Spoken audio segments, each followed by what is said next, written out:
Hello दोस्तों। पिछले दिन हमने बताया था आपको कैसे आरक्षण की शुरुआत हुई।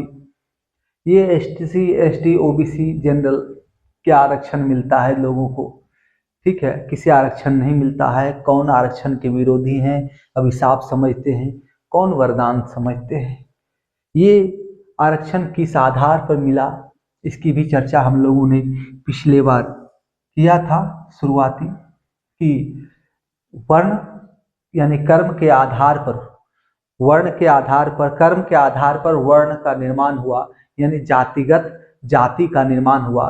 किसके आधार पर? कर्म के आधार पर जाति का निर्माण हुआ, ठीक है। और इसी कर्म के आधार पर जो जाति हुआ और उसी जाति में फिर से जो है जातियों में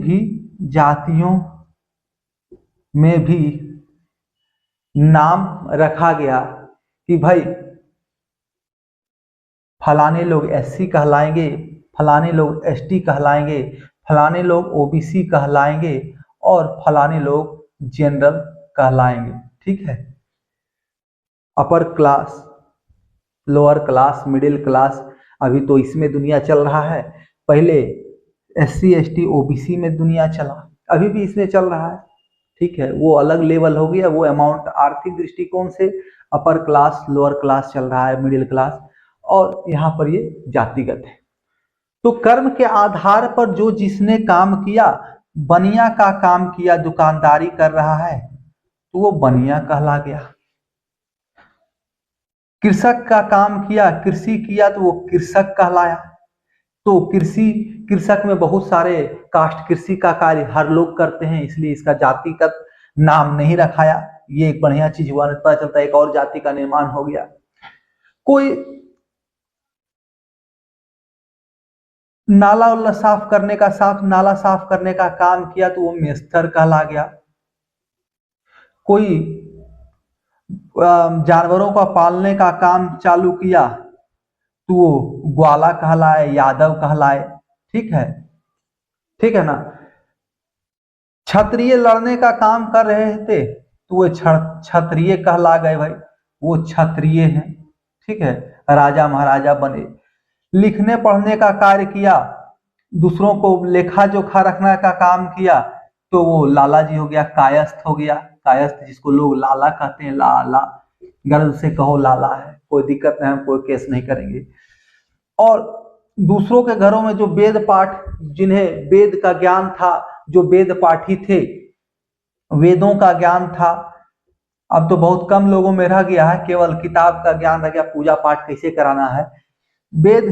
वेदों का ज्ञान था जिन्हें, वे पंडित कहलाए, पंडित, ठीक है। और ऐसे ही बहुत सारे जातियों का निर्माण धीरे धीरे हुआ। और अब क्या हुआ, तो लोगों ने सोचा, मतलब कि ये जातिगत आरक्षण सबसे पहले जानो कब चालू हुआ।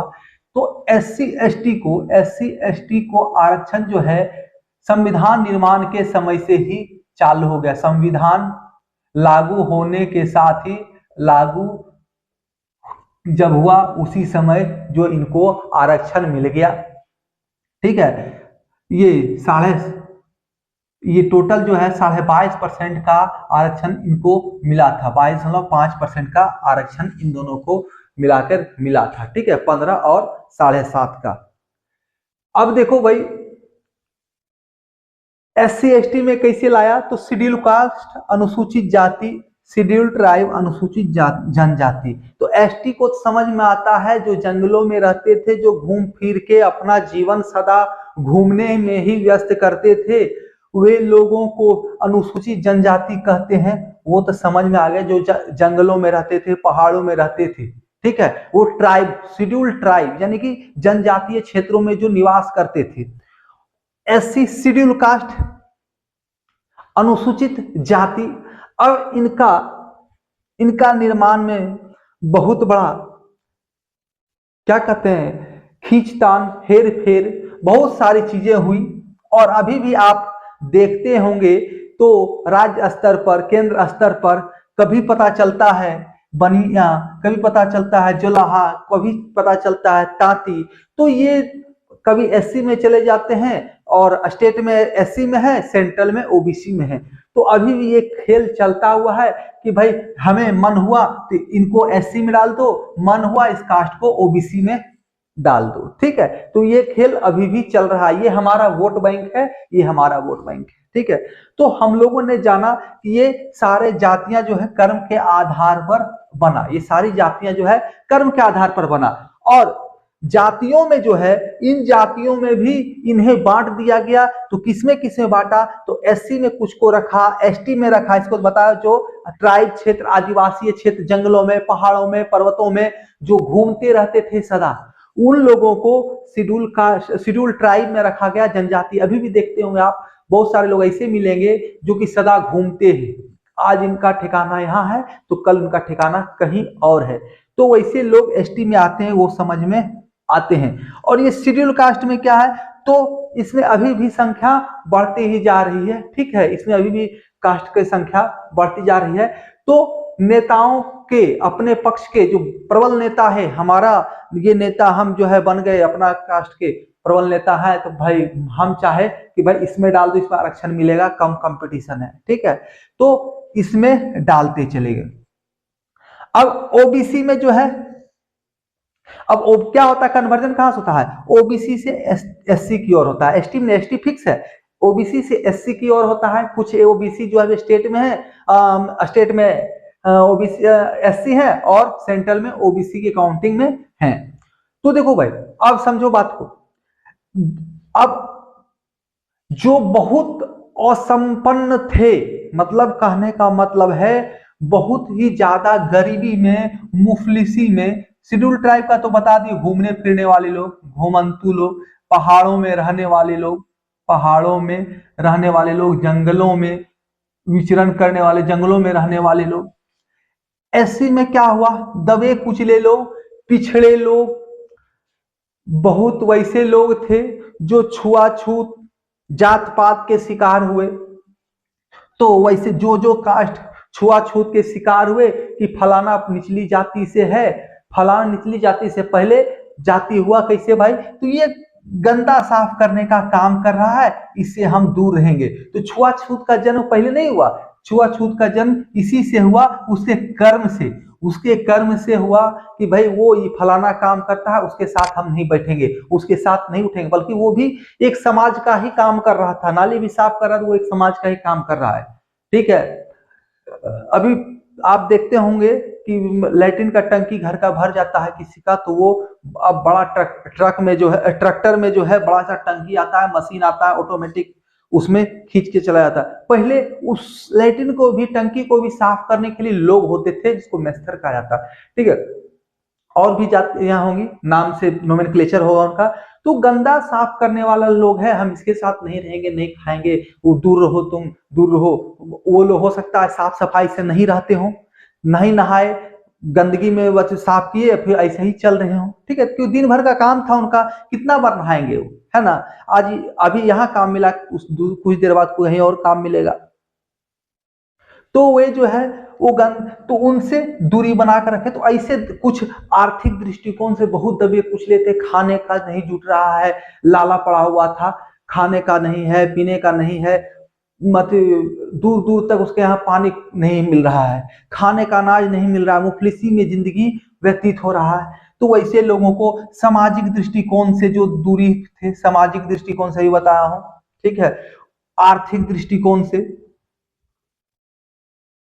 आर्थिक दृष्टिकोण से भी जो दबे कुचले एकदम, ठीक है, मतलब, और जो पढ़े लिखे नहीं थे, शैक्षणिक दृष्टिकोण से भी कमजोर थे, शिक्षा भी उन्हें सही ढंग से नहीं मिल पाया था, शैक्षिक भी नहीं थे, शैक्षणिक दृष्टिकोण से भी वो लोग कमजोर थे। तो सबों को जो है, मतलब कि मिलाकर कहा जाए, उस समय के जो दबे कुचले लोग थे उनको एससी में रखा गया। ठीक है, और फिर इससे जो थोड़ा सा कुछ अच्छे थे कंडीशन में, ठीक है, तो वे हो गए ओबीसी में रहे,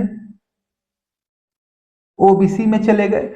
और उसके बाद जो है जो बच्चे वो जनरल कास्ट के हो गए, राजपूत हो गए, ब्राह्मण हो गए, कायस्थ हो गए, ठीक है, और भूमिहार हो गए, ये 4 कास्ट जो है वो जनरल कास्ट में काउंटिंग हो गया, ठीक है, इसमें 4 आया।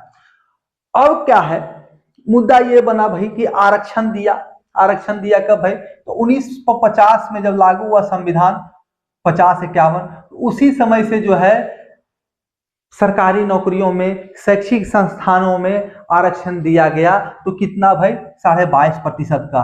क्यों, तो कहा गया, उसमें दलील ये दिया गया था, उसमें दलील ये दिया गया कि लोगों को जो है, लोगों को समानता प्रदान करेंगे, समान दृष्टिकोण में लाएंगे कि इन लोगों को भी, ये लोग भी आरक्षण अगर हम शैक्षणिक में देते हैं तो ये लोग भी पढ़ने के लिए आएंगे, इच्छा उनकी और बढ़ेगी और वे पढ़ाई करेंगे तो अच्छे अच्छे जगहों पर अपनी दावेदारी दे सकेंगे। कि समाज में समानता लाने के लिए कि हर एक वर्ग का लोग एक अच्छे जगह पर हो, एक अच्छे जगह पर हो, इस दृष्टिकोण को पालन किया गया था उस समय। और कहा गया कि ये लोग भी समाज में अपनी भागीदारी देंगे, सिर्फ कचरा साफ करने का काम नहीं करेंगे, मुफलिसी में सिर्फ अपना जीवन नहीं व्यतीत करेंगे, इनका भी जीवन उत्थान हो। तो 22.5% का आरक्षण इन लोगों को दिया गया, ठीक है, 22.5% का आरक्षण दिया गया। उसमें यह भी माना जाता था कि ये लोग छुआछूत के शिकार हैं, दबे कुचले लोग हैं,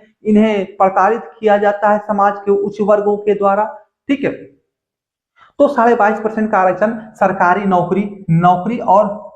नौकरी और शिक्षा में दिया गया, नौकरी और शिक्षा में दिया गया। इनकी भागीदारी जो है सामाजिक कार्यों में लाने के लिए, इनका जो है सामाजिक उन्नति करने हेतु, क्यों भाई, तो सामाजिक उन्नति के लिए इनको भी 22.5% का आरक्षण दिया गया।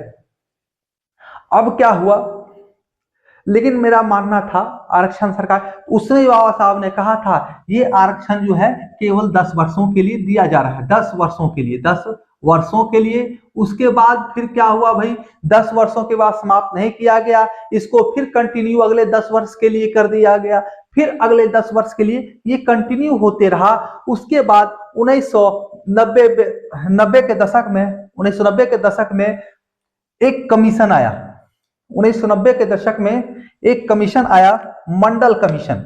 कौन सा कमीशन आया भाई, तो मंडल कमीशन, मंडल आयोग। मंडल आयोग आया और कहा, मंडल आयोग ने अपना रिपोर्ट 1992 में प्रस्तुत किया। कब प्रस्तुत किया भाई, मंडल आयोग 1992 में अपना रिपोर्ट प्रस्तुत किए और उन्होंने अपना वक्तव्य दिया कि जो है समाज के अदर बैकवर्ड क्लास यानी ओबीसी जो है उनकी भागीदारी उच्च स्थानों पर नहीं है, अच्छे अच्छे पोस्ट पर वे लोग अपनी भागीदारी नहीं दे पा रहे हैं, उनकी वे शिक्षित सही तरीके से नहीं हो पा रहे हैं, वे शिक्षा के दिशा में प्रोन्नति नहीं कर रहे, बढ़ावा नहीं मिल रहा है उनको, वे शिक्षा से दूर भाग रहे हैं, वो शिक्षित नहीं होना चाह रहे हैं। तो किसी